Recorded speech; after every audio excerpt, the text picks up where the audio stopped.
Hey, what's up, everyone? This is FeelGoodSmalls, and this is FReSH FM, and you are listening to Fresh Sounds. And tonight on the show, we have Tyra Jutai from Toronto. She is a multi-talented musician, songwriter, producer, pretty much has the arts down pat. Welcome. How are you? I'm good. How are you doing? I'm good. So it's 10 p.m. back in Toronto, right? Yep. So it's 10 a.m. here. So you're basically doing a morning show for us today on this side of the world in the Philippines. You're like in the future. Exactly. Yeah, exactly. So welcome to the future. It's a pretty sunny day. It's pretty nice here. So I think tomorrow looks good for you. It's been raining here. It's just like raining all week and like, I don't know. It's like spring weather, I guess. Yeah, I'm from Toronto too, actually. So I understand. Yeah. Yeah. So I understand the rainy weather in April and May, and basically can't wait till summer, right? Yeah, pretty much. So it seems like you've been really busy this year so far. You've been releasing a lot of music, and you have your latest song that just came out in April, actually, which is Never Going Home Again. Mm-hmm. And so I listened to it many times, and it's really upbeat. It's really awesome, and it's super catchy. Thanks. So do you want to just tell me a little bit about the inspiration behind that track and how it came to be? Yeah. Basically, I think about a year ago or maybe half a year ago, the days just like all blur together now, but I connected like online with a producer from France, and then we decided to collaborate on this track together. So it was all kind of like remotely done.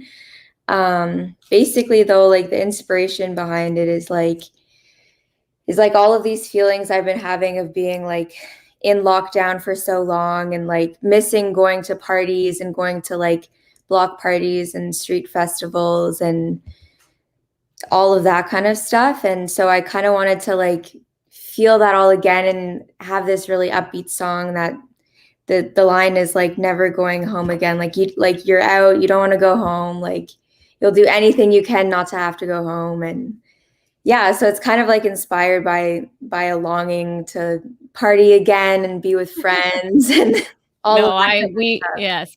No, I definitely understand. And I think that the timing of when you released it as well is like it's a perfect time because obviously there is light at the end of the tunnel now and things are going back to a new normal and those types of things. And of course, since you're from Toronto, you know that summer is just around the corner. So it's a pretty good summer anthem if you really think about it. Mm-hmm.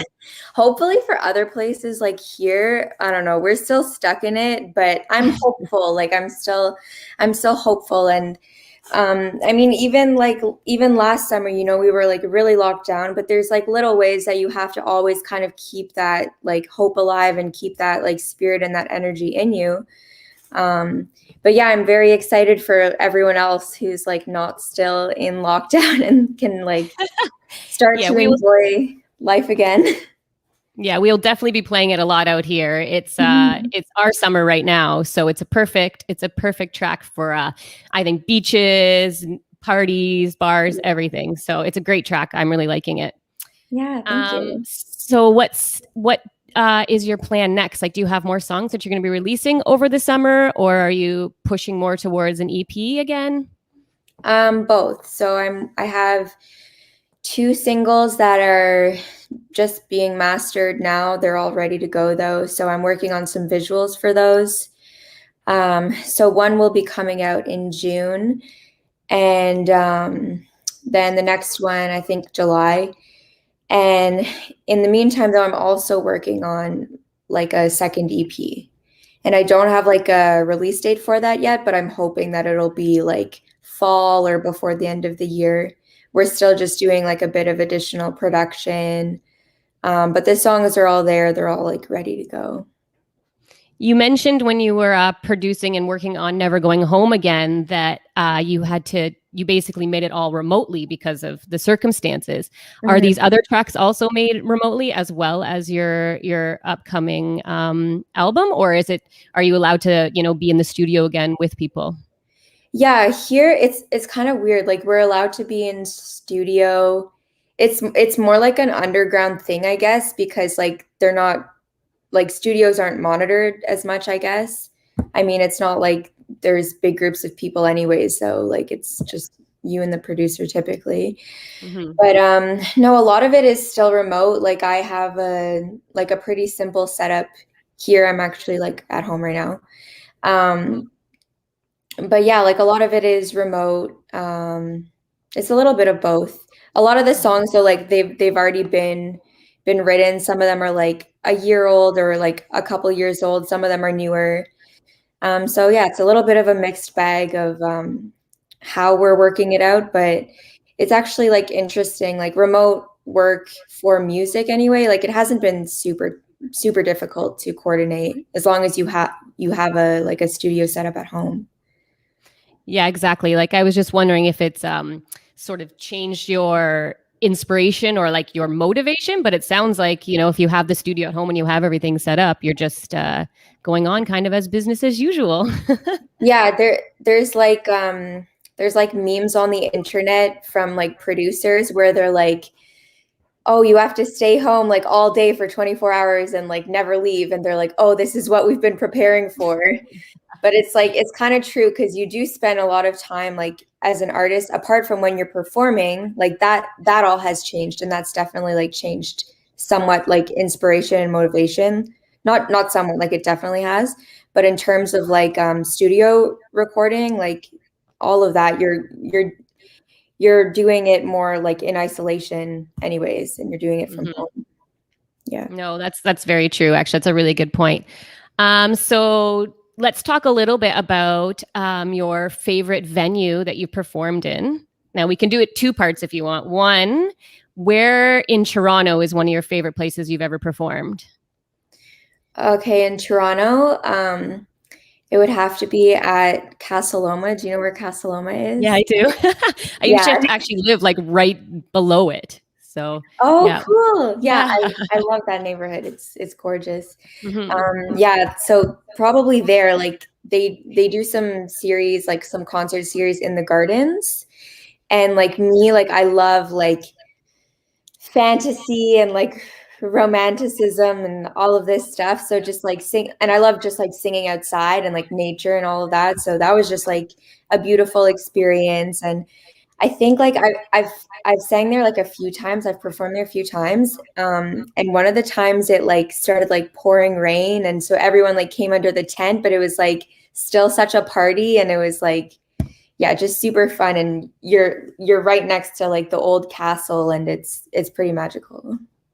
Well, let's hope for like a few more of those this summer. I think it's possible. And then where else have you, what was one of your other very favorite venues? Maybe not just in Toronto, but anywhere in the world?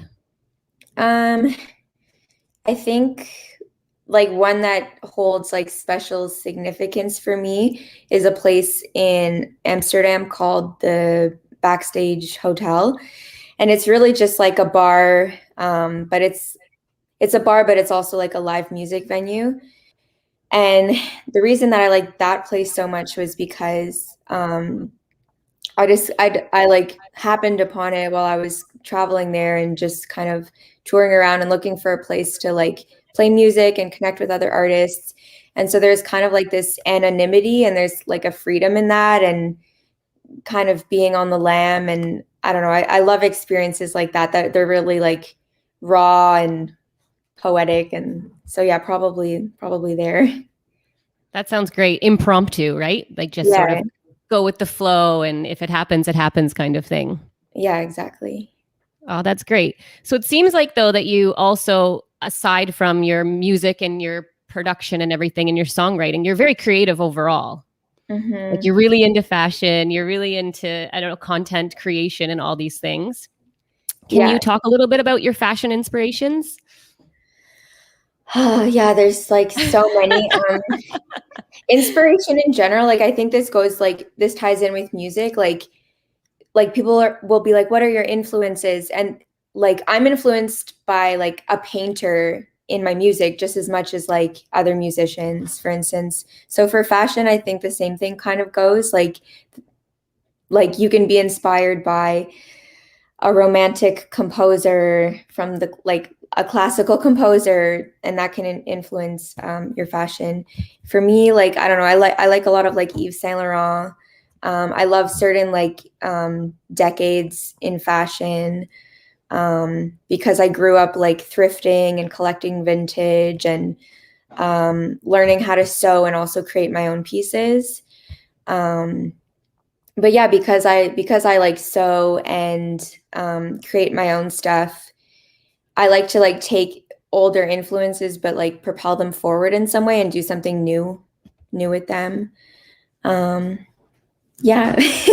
No, that's a great answer. Like I was very into that. Basically, I feel like you can sort of cross each type of fashion into music and bring them back together again, which I think is a really unique factor. And I think it definitely sets you apart, like as an artist. Thank you.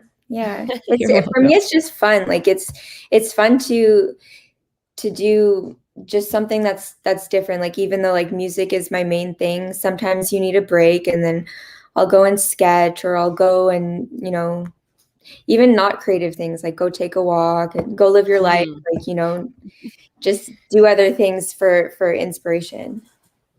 Yeah, and I think that there can be a lot of pressure on musicians and singers to like it's such a fast industry now, and it seems like we have to be putting out music so quickly all the time. And yeah, sometimes it's nice, exactly what you said. Like you need to take a step back and you need to find other things that inspire you and that keep you true to who you are, right? Yeah, exactly. Yeah, I think the same with like social media. Like there's a pressure to like always create stuff and always show what you're doing.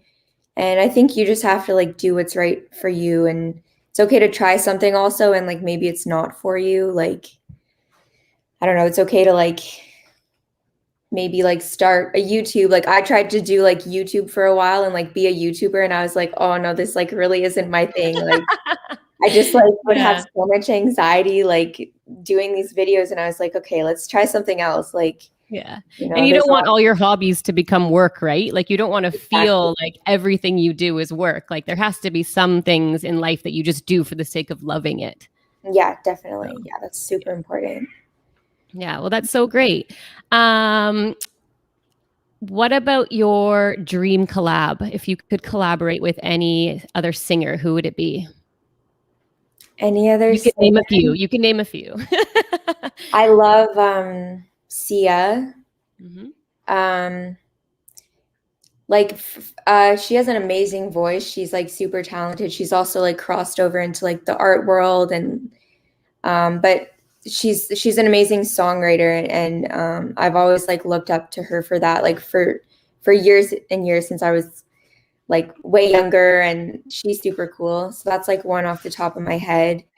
Someone else who like also I think like crosses the boundaries, who has like amazing musicality but also is an amazing like dancer and art and visual artist, is FKA Twigs. She does some super cool stuff. I'm always like super excited to see like what she's doing. Yeah, those are like two off the top of my head for like more artistic reasons. I have like whole lists though. I actually keep like lists of like dream like producers I'd want to work with, or songwriters, or like other singers. It's like a musician mood board. Yeah, exactly. Yeah. Yeah. And it's also great. Fun to like look up just other people and dive more into like their bodies of work and that kind of thing. No, that's great. I love that. So with the 2 songs that are coming out this summer, I guess we have a lot to look forward to with your music and your art as well. Is there anything else you want to tell us about before we wrap this up? I actually have there's a music video that's being released at midnight, or I guess like tomorrow, but maybe that's like today for you guys. I don't even know how that would work. Midnight tonight? Yeah. Okay, so that's noon today, so lunchtime. Yeah. So that's a music video. It's the first music video that I've directed, and I did creative direction for and costume design. And that's by an artist named Idris Lawal. And so he's Nigerian, Canadian.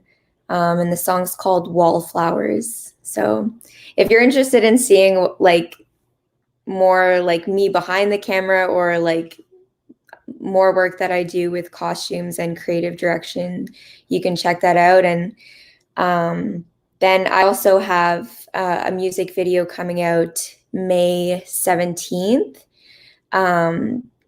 that I produced and I did costumes for. And that's for my song called Frida, which is one of the songs off my EP.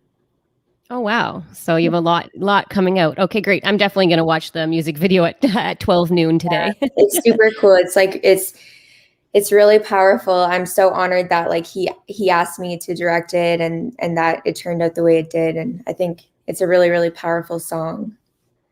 Yeah. That's so great. Well, thank you so much for joining us. We really appreciate here on FReSH FM. And we're definitely going to be playing Never Going Home Again on rotation out here in the Philippines. And maybe one day you can come out and visit and perform out here. I would love to. It would be so cool. Or maybe I'll see you in Toronto this summer. Yeah, for sure. Yeah, Thank you so much. Yeah, no problem. And hopefully everyone enjoyed, and take care. Thank you. Bye. Bye.